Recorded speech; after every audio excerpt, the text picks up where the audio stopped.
Buen día, mis queridos hermanos, el Señor les bendiga. Para mí es un privilegio poder estar con ustedes y abrir la palabra del Señor, abrir nuestras Biblias y saber qué es lo que Él tiene que decirnos a cada uno de nosotros.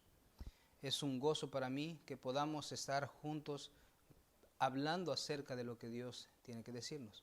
Hermanos, el día de hoy estaremos meditando en un salmo en donde nosotros vemos cómo Dios está dispuesto a dispensar el perdón a toda aquella persona que viene en arrepentimiento y que confiesa su pecado delante de Él. Y como resultado de esta confesión vemos que el hombre es verdaderamente dichoso, es verdaderamente feliz. A través de este salmo nosotros veremos también la manera en la que Dios es con este hombre que viene a confesar su pecado. Para el día de hoy, hermanos, nosotros estaremos hablando de un tema que he titulado como la felicidad del hombre que recibe perdón. Como la felicidad del hombre que recibe perdón. Y para eso les invito a que abramos nuestras Biblias en el Salmo número 32 y que leamos juntos la palabra de Dios. Salmos número 32, versículo 1, y dice así la palabra. Cuán bienaventurado es aquel cuya transgresión es perdonada, cuyo pecado es cubierto. Cuán bienaventurado es el hombre a quien el Señor no culpa de iniquidad y en cuyo espíritu no hay engaño. Mientras callé mi pecado, mi cuerpo se consumió con mi gemir durante todo el día. Porque día y noche tu mano pesaba sobre mí. Mi vitalidad se desvanecía con el calor del verano. Te manifesté mi pecado y no encubrí mi iniquidad. Dije, confesaré mis transgresiones al Señor y tú perdonaste la culpa de mi pecado. Por eso, que todo santo ore a ti en el tiempo en que pueda ser hallado. Ciertamente, en la inundación de muchas aguas no llegarán estas a él. Tú eres mi escondedero, de la angustia me perseveras, con cántico de liberación me rodeas. Yo te haré saber y te enseñaré el camino en que debes andar, te aconsejaré con mis ojos puestos en ti. No seas como el caballo, como el mulo que no tienen entendimiento, cuyos arreos incluyen brida y frenos para sujetarlos, porque si no, no se acercan a ti, muchos son los dolores del impío, pero al que confía en el Señor, la misericordia lo rodeará. Alégrense en el Señor y regocíjense justos. Den voces de júbilo todos ustedes, los rectos de corazón. El personaje que escribió este salmo es conocido como un hombre conforme al corazón de Dios. Estoy seguro que la mayoría de ustedes ya tiene en mente al autor de este salmo.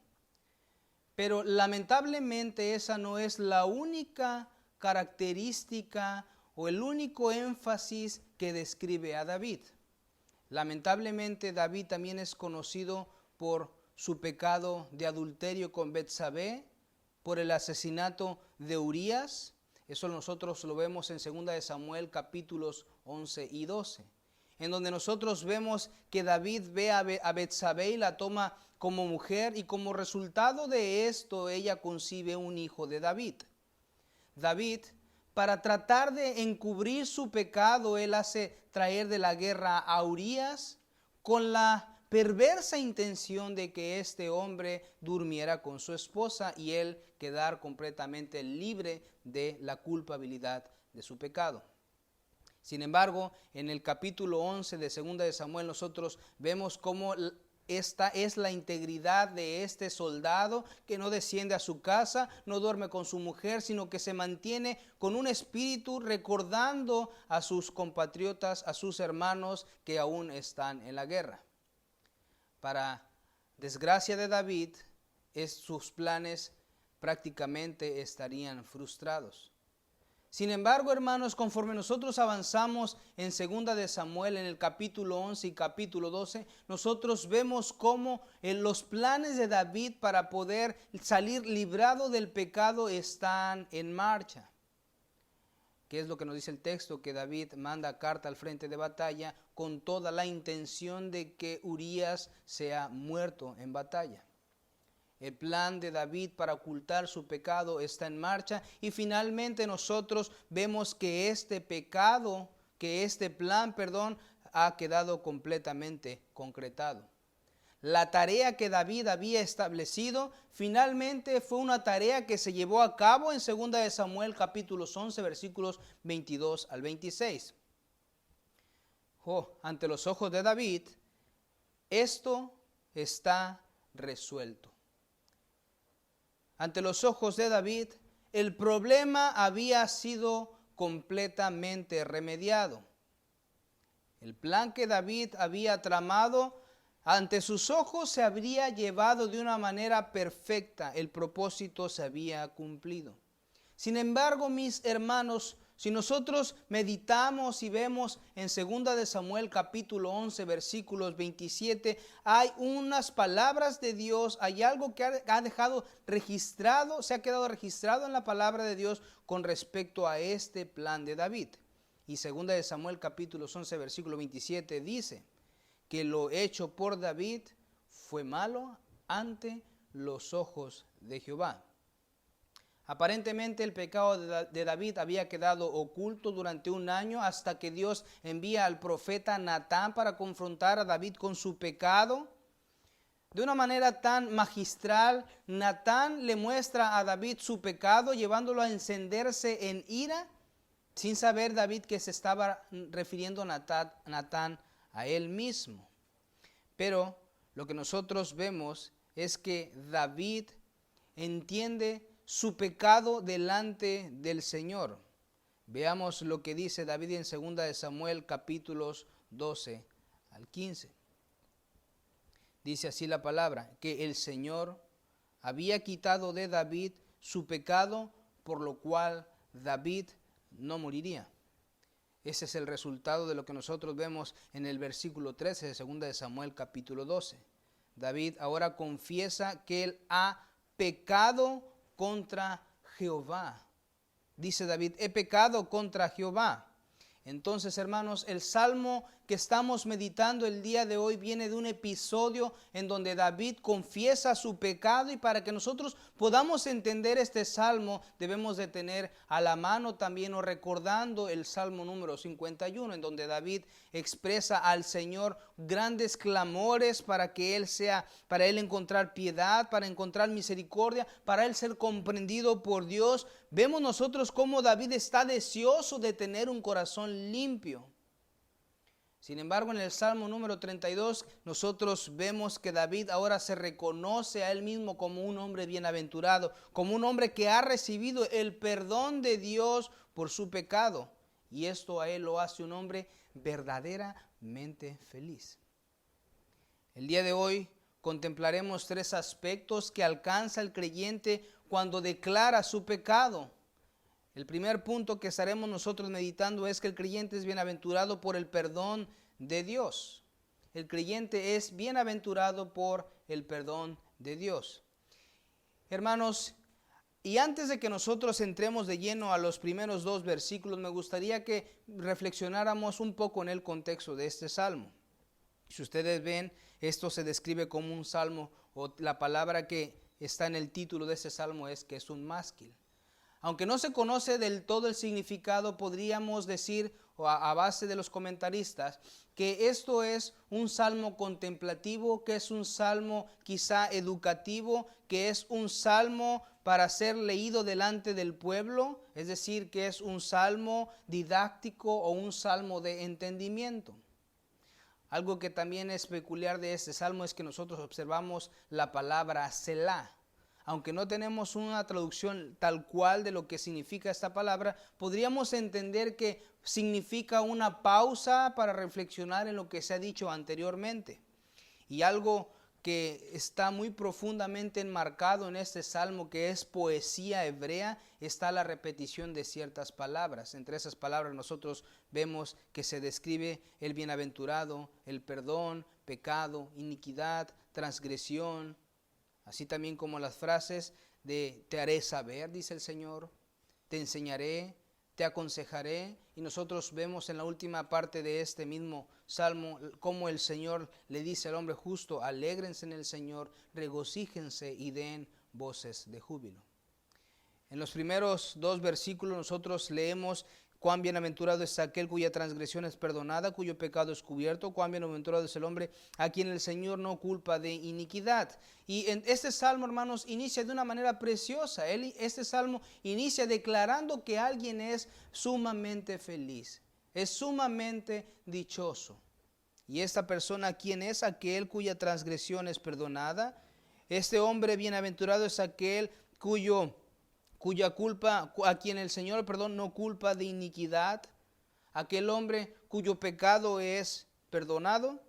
Y aunque nosotros podríamos definir estas tres palabras, pecado, iniquidad y transgresión, con significados diferentes, la realidad es que las tres apuntan a una misma verdad, una transgresión directa a la autoridad de Dios por medio del pecado.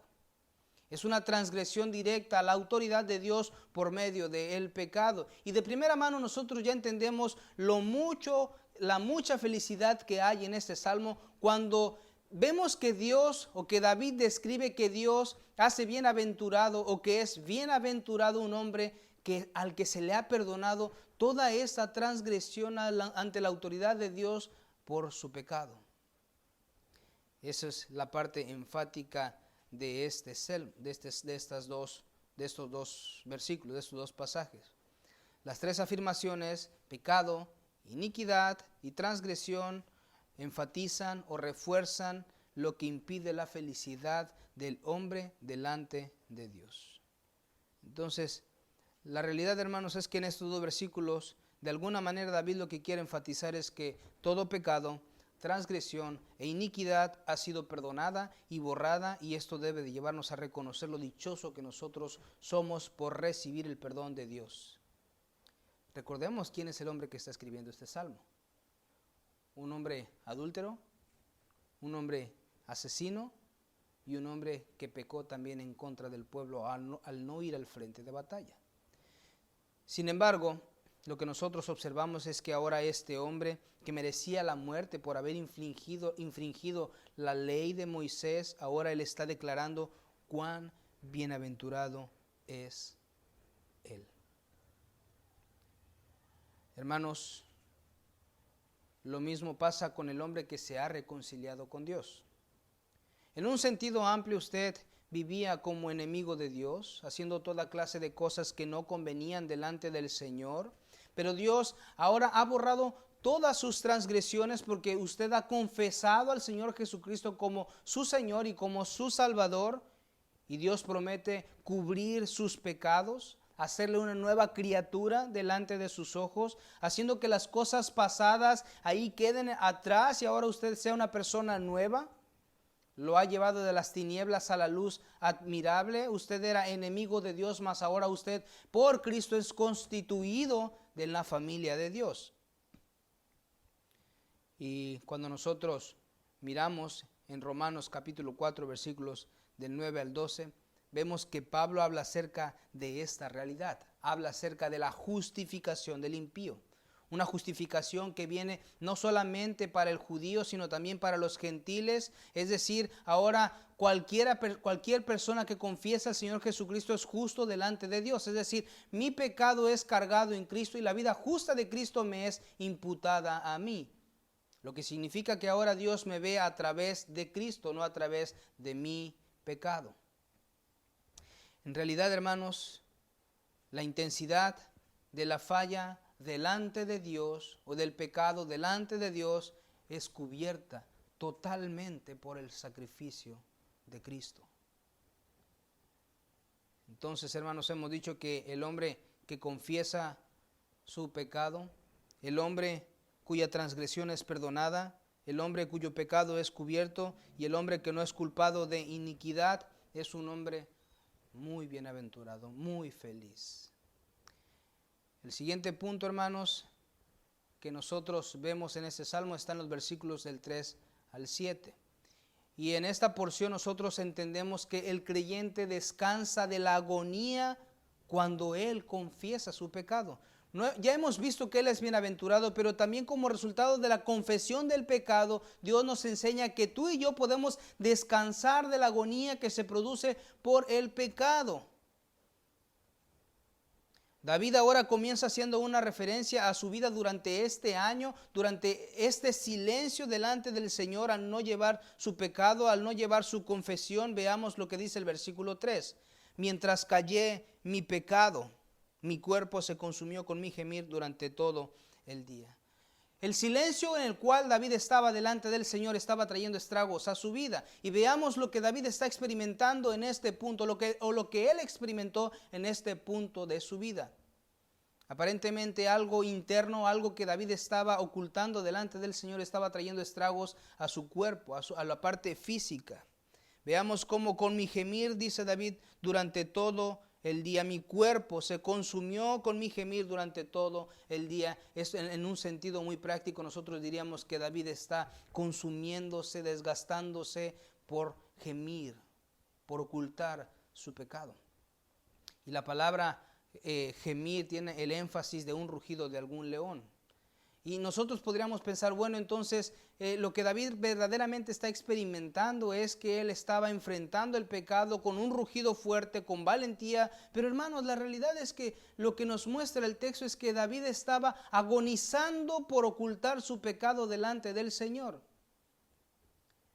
Es decir, David estaba como una caldera que se enciende sin control y en donde la presión sube hasta el punto sin retorno. Pero lo interesante de todo esto, hermanos, es que David estaba siendo oprimido por alguien. Y vemos lo que dice el versículo 4, porque día y noche tu mano pesaba sobre mí. Mi vitalidad se desvanecía con el calor del verano. Nosotros vemos cómo avanza el pasaje, vemos los paralelismos entre el versículo 3 y el versículo 4. Y lo que me gustaría que nosotros viéramos en esta porción es que es Dios quien está presionando a David para que vuelva de su pecado, para que confiese. Es tan absurdo, hermanos, para nosotros tratar de ocultar delante del Señor nuestros pecados cuando Él ya conoce todas las cosas de nuestra vida. Pero la realidad es que nosotros tenemos que venir delante de Él y confesar nuestro pecado, no callar nuestro pecado. Pero ahora vean cómo David, como un buen padre, como lo haría un buen padre, Él nos anima ahora a nosotros a manifestar nuestro pecado delante del Señor. David ahora dice en el versículo 5, te manifesté mi pecado y no encubrí mi iniquidad. Dije, confesaré mis transgresiones al Señor. Y tú perdonaste la culpa de mi pecado. Tú perdonaste la culpa de mi pecado. Veamos, hermanos, que el perdón de Dios viene inmediatamente cuando nosotros confesamos nuestro pecado. Dios no se tarda en perdonarnos, Dios no se tarda en cubrir nuestra culpa cuando nosotros venimos delante de Él y confesamos nuestros pecados. Muchas ocasiones, hermanos, por nuestra falta de dominio, en la falta de dominio en nuestras acciones, nosotros sufrimos las consecuencias del pecado. Si pudiéramos ilustrarlo de alguna manera o ejemplificarlo, podríamos decir que alguien que no tiene dominio sobre sus palabras sufriría las consecuencias de esto. Vean lo que dice Proverbios capítulo 10, versículo 19. En las muchas palabras la transgresión es inevitable, pero el que refrena sus labios es prudente. La persona que ahora ha caído en el pecado y lo tiene oculto no debería sentir solamente la culpabilidad por su pecado, sino que debería de aprender de lo que David está haciendo en este salmo, confesar su pecado. Veamos cómo, sin embargo, el que se arrepiente y confiesa su pecado, este hombre y esta mujer alcanza verdaderamente el perdón de Dios. David mismo no lo dice en 2 de Samuel capítulo 12, versículo 13. Dice, he pecado contra el Señor. Él reconoce su pecado, él confiesa su pecado y veamos lo que responde Natán. Y Natán dijo a David, el Señor ha quitado tu pecado, no morirás. No morirás. Ahora que David ya ha mostrado la condición de Dios para poder tener esa verdadera felicidad y descansar de la agonía del pecado, esto nos lleva a una realidad en el versículo 6. Vean cómo inicia el versículo 6. Por eso, dice, por eso que todo santo ore a ti en el tiempo en que puedas ser hallado. Dios nos enseña a través de David cómo es aquel buen padre que guía a su hijo a hacer lo correcto aun cuando esto puede causar cierta pena. David nos ha enseñado ya, mira, esto es lo que yo he vivido. Este es el dolor que hay en ocultar el pecado delante del Señor. No te conviene a ti, no es conveniente para ti ocultar tu pecado delante del Señor. Ya nos ha mostrado David las consecuencias de ocultar su pecado. Él nos ha mostrado lo dichoso que es una persona al que no se le culpa de iniquidad, la persona a la que se le perdona su transgresión. Y ahora David dice, por eso, todo santo ore a ti en el tiempo en que pueda ser hallado. La realidad, hermanos, es que este texto también nos enseña que habrá un tiempo en el que el Señor no podrá ser hallado. Bueno, pero ¿qué no Dios está dispuesto en todo momento para el hombre? Sí, pero para el hombre que se arrepiente de su pecado. Romanos capítulo 1 nos enseña de una manera perfecta cómo es ese tiempo en el que Dios no es hallado. Nosotros vemos en esos pasajes cómo es que Dios los entrega a su pecado, al desenfreno, a aquella persona que persiste en su pecado, aquella persona que no va en contra del pecado y que no va a buscar la voluntad de Dios. Pero veamos, tú perdonaste la culpa de mi pecado, dice el versículo número 5. El versículo número 6 nos dice que ahora todo santo ore, y veamos el resultado. Ciertamente en la inundación de muchas aguas no llegarán estas a él. No solamente es que ya Dios ha perdonado el pecado de este hombre, sino que Dios también ahora lo cuida, lo protege. Vean, ciertamente en la inundación de muchas aguas no llegarán estas a él. Y ahora, de una manera tan linda y tan preciosa, veamos en lo que se convierte Dios para aquella persona que confiesa su pecado. Y veamos el versículo 7. Tú eres mi escondedero, de la angustia me perseveras, con cánticos de liberación me rodeas. Ahora vemos cómo Dios, después de que tú confiesas tu pecado, Él te recibe. Él dice, tú eres mi escondedero, dice David. Dios se vuelve en el escondite perfecto para ti. De la angustia tú me perseveras. Ya no estoy afligido ahora porque he ocultado mi pecado. Ya mi cuerpo no se consume porque ahora ya te he declarado mi iniquidad. Pero ahora el texto nos enseña que Dios está cantando, Dios con cántico de alegría, Él nos rodea. Pero como resultado de esto, o el resultado de todo esto, es la confesión de tu pecado. Pero veamos ahora cómo el versículo 8 nos propone un cambio en la narrativa. Nosotros vemos que está hablando David, pero ahora en el versículo, a partir del versículo 8, personalmente yo considero que es Dios hablándole al pueblo. Pero ¿qué es lo que nos enseña esta última porción? Bueno, que el creyente recibe la bendición de Dios por su confesión. De esta manera, hermanos, nosotros entendemos cómo Dios está dispuesto a recibirnos después de que nosotros hemos confesado el pecado. Pero ahora Él dice en el versículo 8, yo te haré saber y te enseñaré en el camino en que debes andar. Te aconsejaré con mis ojos puestos en ti. No seas como el caballo, como el mulo que no tienen entendimiento, cuyos arreos incluyen bridas y frenos para sujetarlos, porque si no, no se acercan a ti. Notamos, hermanos, cómo ahora está esta postura o está esta enseñanza en donde aparentemente habrá personas que no siguen el consejo de Dios. Aparentemente hay personas a las que Dios las compara como un mulo o como un caballo. Aunque pueda resultar algo poco amigable estas palabras, la realidad es que Dios está comparando a la persona que no sigue su consejo como una persona terca. El mulo y el caballo son animales tercos que deben de ser forzados, hermanos, para que ellos puedan actuar. Para que ellos puedan actuar. Notemos, hermanos, entonces lo que Dios nos dice en el versículo 8. Dice, yo te haré saber, yo te enseñaré, yo te aconsejaré. Pero eso no es todo. Ahora nosotros seremos enseñados, seremos aconsejados con los ojos de Dios sobre nosotros, sobre aquellos que se han arrepentido, sobre aquellos que han confesado su pecado. Hermanos, ¿cuántos dolores de cabeza nos habríamos evitado si tan solo confesáramos de manera inmediata nuestro pecado? ¿Cuántos dolores de cabeza nosotros nos habríamos eliminado, nos habríamos librado, si nosotros confiando en Él vamos a confesar nuestro pecado? Él es nuestro buen consejero. Él nos aconseja con total sabiduría. Pero muchas veces, hermanos, no seguimos el consejo de Dios sino que nuestro propio consejo. Proverbios capítulo 3, versículos del 5 a 7 dice: confía en el Señor con todo tu corazón y no te apoyes en tu propio entendimiento. Reconócelo en todos tus caminos y enderezará tus sendas.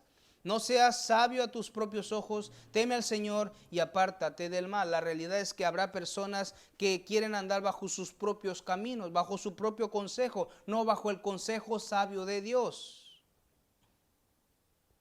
Por otro lado, hermanos, en el versículo 9, nosotros vemos que están aquellos que persisten en abrazar su pecado. Persisten en abrazar su pecado. Y esto Él los compara como animales tercos, animales difíciles de tomar. Para que nosotros podamos entender un poco esto, en nuestra ciudad aún se acostumbra que haya carretas jaladas por algunos caballos. Y nosotros vemos que cuando pasan estas personas por las calles, vemos cómo van lidiando con este animal. Y si este animal no es sujetado con freno, este animal no actúa haciendo la voluntad del que lo va dirigiendo, sino su propia voluntad. Necesitan la fuerza para poder ellos actuar en base a lo que quiere la persona que los está dirigiendo.